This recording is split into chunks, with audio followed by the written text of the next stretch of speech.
Welcome to Gautam PUC academy YouTube channel. ಇವತ್ತಿನ ತರಗತಿಯಲ್ಲಿ second PUC political science ಅಂದರೆ ರಾಜ್ಯಶಾಸ್ತ್ರ ವಿಷಯದ ವೆರಿ ಇಂಪಾರ್ಟೆಂಟ್ MCQ ಪ್ರಶ್ನೆಗಳನ್ನ ನೋಡ್ತಿದ್ದೀವಿ. ಈ ಪ್ರಶ್ನೆಗಳು ವಾರ್ಷಿಕ ಪರೀಕ್ಷೆಗೆ ಬಹುನಿರೀಕ್ಷಿತವಾಗಿ ಬರುವಂತಹ ಪ್ರಮುಖ ಪ್ರಶ್ನೆಗಳಲ್ಲಿ ಇವುಗಳು ಸಹ ಇವೆ.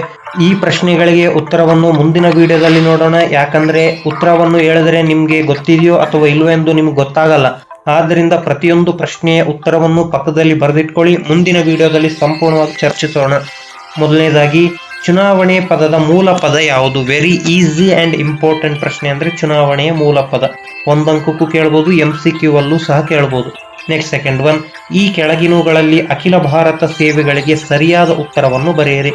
ಅವ್ರು ಕೇವಲ ಒಂದನ್ನ ಮಾತ್ರ ಬರೀರಿ ಅಂತ ಹೇಳಿಲ್ಲ, ಯಾವ ಅಖಿಲ ಭಾರತ ಸೇವೆಗಳಿಗೆ ಹೊಂದಾಣಿಕೆ ಆಗ್ತಾವೋ ಸಂಪೂರ್ಣವಾಗಿ ಬರೆದಿಟ್ಕೊಳ್ಳಿ. ನೆಕ್ಸ್ಟ್ ಥರ್ಡ್ ಒನ್, ಜಾತಿ ಆಧಾರಿತ ಅಸಮಾನತೆ ಎಂದರೆ ಮುಂದೆ ನೀವು ಬರೀಬೇಕು. ಜಾತಿ ಪ್ರಶ್ನೆಯಲ್ಲೇ ಉತ್ತರ ಇದೆ. ನೆಕ್ಸ್ಟ್ ಫೋರ್ತ್ ಒನ್, ASEAN ಸಂಘಟನೆಯು ಯಾವಾಗ ಸ್ಥಾಪನೆಯಾಯಿತು? ಇಲ್ಲಿ ಕೆಲವೊಮ್ಮೆ ASEAN ತೆಗೆದು ಬೇರೆ ರೀತಿಯ ಪ್ರಶ್ನೆಗಳನ್ನು ಹಾಕ್ತಾರೆ. ಈ ಪ್ರಶ್ನೆ ಫೋರ್ತ್ ಒನ್ ಆಲ್ಮೋಸ್ಟ್ ಇದೇ ರೀತಿಯಾಗಿ ಬರ್ತದೆ. ನೆಕ್ಸ್ಟ್ ಫಿಫ್ತ್ ಒನ್, ಮರುಮತದಾನ ವಿಷಯಕ್ಕೆ ಸಂಬಂಧಿಸಿದಂತೆ ಕೆಳಗೆ ನೀಡಿರುವ ಯಾವ ಹೇಳಿಕೆಯು ಸರಿಯಾಗಿದೆ? ಯಾವುದಾದ್ರೂ ಒಂದು ಹೇಳಿಕೆ ಸರಿಯಾಗಿದೆ ಅಂತ ಕೇಳಿಲ್ಲ ಅವರು. ಯಾವ ಹೇಳಿಕೆಗಳು ಸರಿಯಾಗಿವೆ ಎಂಬ ಲೆಕ್ಕದಲ್ಲಿ ಕೇಳಿರ್ತಾರೆ. ಈ ಪ್ರಶ್ನೆಗೆ ಯಾವುದಾದ್ರೂ ಒಂದು ಮಾತ್ರ ಸರಿ, ಎರಡು ಮಾತ್ರ ಸರಿ, 2 ಮತ್ತು 3 ಸರಿ, 2, 3 ಮತ್ತು 4 ಸರಿ ನೋಡ್ಕೊಳ್ಳಿ. ನೆಕ್ಸ್ಟ್ ಸಿಕ್ಸ್ತ್ ಒನ್, ವಿಶ್ವ ಪರಿಸರ ದಿನಾಚರಣೆಯನ್ನು ಈ ದಿನದಂದು ಆಚರಿಸಲಾಗುತ್ತದೆ. ವೆರಿ ಈಸಿ ಪ್ರಶ್ನೆ. ಸೆವೆಂತ್ ಒನ್, ಲೀಬ್ಯಾದ ನಿರಂಕುಶಾಧಿಕಾರಿ. ಈ MCQ ಅಲ್ಲಿ ಬಂದಿರುವಂತಹ ಪ್ರಶ್ನೆಗಳನ್ನ ಕೇವಲ ನೀವು ಉತ್ತರನ ನೋಡ್ಕೊಂಡು, ಅಂದ್ರೆ ಆಪ್ಷನ್ B ಅಲ್ಲಿ ಇರುತ್ತೆ ಅಂತ ನೋಡ್ಕೊಂಡು ಬಿಡಬೇಡಿ. ಯಾಕಂತಂದ್ರೆ ಇವೇ ಪ್ರಶ್ನೆಗಳನ್ನ ಕೆಲವೊಮ್ಮೆ ಏನ್ ಮಾಡ್ತಾರೆ ಅಂತಂದಾಗ ಒಂದಂಕಕ್ಕೂ ಸಹ ಅಂದ್ರೆ ಉತ್ತರವನ್ನು ಬರವಣಿಗೆ ಉತ್ತರದಲ್ಲೂ ಸಹ ಕೇಳ್ತಾರೆ. ಆದ್ರಿಂದ ಇವಾಗ ಈ ಕೆಳಗಿನ ಯಾವ ಹೇಳಿಕೆಯು ಸೂಕ್ತವಾಗಿದೆ ಅಂತ ಇದೆ. ನೆಕ್ಸ್ಟ್ ಏನ್ ಕೇಳ್ತಾರೆ, ಜವಾಹರ್ಲಾಲ್ ನೆಹರು ಮತ್ತು ಚೌಹಾಣ್ ಲಾಯ್ ಪಂಚಶೀಲ ತತ್ವಕ್ಕೆ ಸಹಿ ಹಾಕಿದರು ಅಂತ ಇಲ್ಲಿದೆ. ಪಂಚಶೀಲ ತತ್ವಕ್ಕೆ ಸಹಿ ಹಾಕಿದವರು ಯಾರು ಅಂತ 2 ಅಂಕಕ್ಕೂ ಕೇಳ್ತಾರೆ. ಆದ್ರಿಂದ MCQ ಇಲ್ಲಿರುವಂತಹ ಪ್ರಶ್ನೆಗಳೇನಿವೆಯಲ್ಲ ತುಂಬಾ ಅಂದ್ರೆ ತುಂಬಾ ಇಂಪಾರ್ಟೆಂಟ್ ಪ್ರಶ್ನೆ. ಆದ್ರಿಂದ ಸಂಪೂರ್ಣವಾಗಿ ನೋಡಿ. ನೆಕ್ಸ್ಟ್, ಫೆಡರಲ್ ನ್ಯಾಯಾಲಯವು ಯಾವಾಗ ಸ್ಥಾಪನೆಯಾಯಿತು? ವೆರಿ ಈಸಿ ಪ್ರಶ್ನೆ.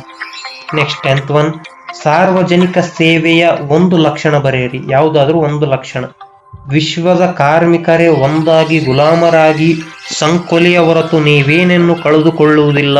ಈ ಹೇಳಿಕೆಯನ್ನು ನೀಡಿದವರು. ನೋಡಿ, ಈ ರೀತಿ ಪ್ರಶ್ನೆಯನ್ನ ಕೇಳ್ತಾರೆ.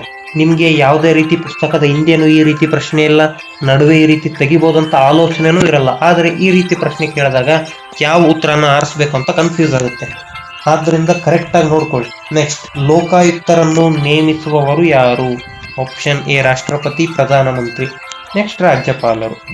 ರಾಷ್ಟ್ರ ಸಂಘ ಅಂದ್ರೆ ಲೀಗ್ ಆಫ್ ದ ನೇಷನ್ಸ್ ಸಂಬಂಧಿಸಿದಂತೆ ಕೆಳಗಿನ ಯಾವ ಹೇಳಿಕೆಗಳು ಸರಿಯಾಗಿವೆ? ಗುರುತಿಸಿ. ಆಪ್ಷನ್ A ಉಡೋ ವಿಲನ್ಸ್ ರಾಷ್ಟ್ರ ಸಂಘದ ಶಿಲ್ಪಿ ಎನ್ನುತ್ತೇವೆ. ಅದಕ್ಕೆ ಯಾವ ರೀತಿ ಸಂಬಂಧ ಇದೆ ಅಂತ ನೋಡ್ಬೇಕು. ನೆಕ್ಸ್ಟ್, 1 ಮಾತ್ರ ಸರಿ, 2 ಮಾತ್ರ ಸರಿ, 2 ಮತ್ತು 3 ಸರಿ, 1 ಮತ್ತು 3 ಸರಿ, 2 ಮತ್ತು 4 ಸರಿ. 14ನೆಯ ಪ್ರಶ್ನೆ, AITUC ಅನ್ನು ವಿಸ್ತರಿಸಿ. 1 ಮತ್ತು 2 ಸರಿ. ಈ ರೀತಿ ಪ್ರಶ್ನೆಗಳು. ಲೇಸಸ್ ಫೇರ್ ಎಂದರೆ ಮುಂದೆ ನೀವು ಬರೀಬೇಕು. ನಿರ್ಬಂಧಿತ ಮಾರುಕಟ್ಟೆನ ಅಥವಾ ಮುಕ್ತ ಮಾರುಕಟ್ಟೆನ. ನೆಕ್ಸ್ಟ್ 16ನೆಯ ಪ್ರಶ್ನೆ, ವೆಸ್ಟ್ಫಾಲಿಯಾ ಒಪ್ಪಂದ ಆಗಿರುವಂತಹ ಇಸ್ವಿ. ಈ ಪ್ರಶ್ನೆ ತುಂಬಾ ಸಾಧಾರಣ, ಅವರೇ ಬೋರ್ಡ್ ಕಡೆಯಿಂದನೇ ಕೊಟ್ಟಿರುವಂತಹ ಪ್ರಶ್ನೆ. ವೆಸ್ಟ್ಫಾಲಿಯಾ ಒಪ್ಪಂದ. ನೆಕ್ಸ್ಟ್, ಪೆರಿಸ್ಟ್ರೋಯಿಕ್ ಮತ್ತು ಗ್ಲಾಸ್ನಾಸ್ಟ್ ಆರ್ಥಿಕ ಸುಧಾರಣೆಯನ್ನು ಜಾರಿಗೊಳಿಸಿದವರು ಇವರು.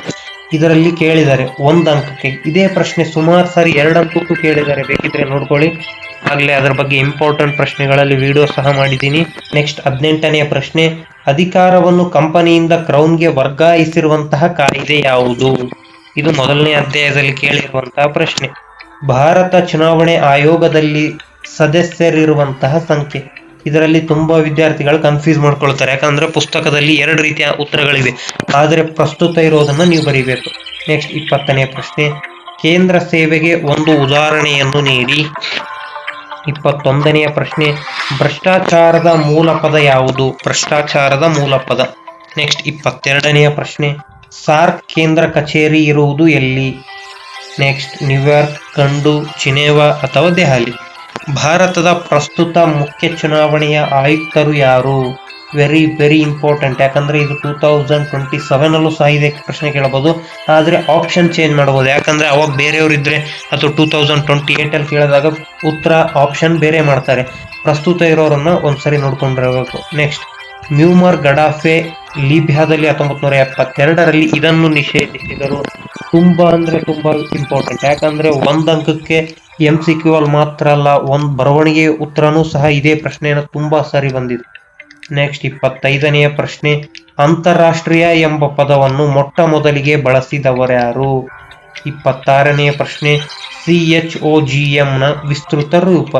ಇದರಲ್ಲಿ ಯಾವುದು ಸರಿ ಅದನ್ನ ಮಾತ್ರ ಟಿಕ್ ಹಾಕ್ಬೇಕು, ಯಾಕಂದ್ರೆ ಇದಕ್ಕೆ ಉತ್ತರ ಒಂದೇ ಇರೋದು. ಆದ್ರಿಂದ ಆಪ್ಷನ್ 1 ಸರಿ, ಆಪ್ಷನ್ 1, 2 ಸರಿ, ಆ ರೀತಿ ಕೇಳಿಲ್ಲ.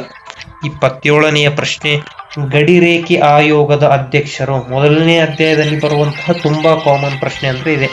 28ನೆಯ ಪ್ರಶ್ನೆ, ಸರ್ದಾರ್ ವಲ್ಲಭಭಾಯ್ ಪಟೇಲ್ ಅವರ ಪೊಲೀಸ್ ಅಕಾಡೆಮಿ ಇರುವ ಸ್ಥಳ ಯಾವುದು? ನಾಗರಿಕ ವರ್ಗಕ್ಕೆ 5 ಅಂಕದ ಪ್ರಶ್ನೆ ಕೇಳ್ತಾರೆ, ಅದರಲ್ಲಿ ಈ ಉತ್ತರನ ಕಂಡುಕೊಳ್ಬಹುದು. ಕೊನೆಯ ಅಂಶದಲ್ಲಿ ವಿಶೇಷ ತರಬೇತಿಯಲ್ಲಿ ಬರುತ್ತೆ.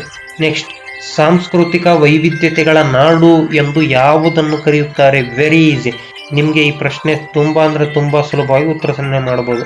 29ನೇ ಪ್ರಶ್ನೆಗೆ ಆರಾಮದಾಯಕವಾಗಿ ಬರೀಬಹುದು, ನಾವು ಭಾರತೀಯರಾಗಿರೋದ್ರಿಂದ ಆರಾಮವಾಗಿ ಬರೀಬಹುದು.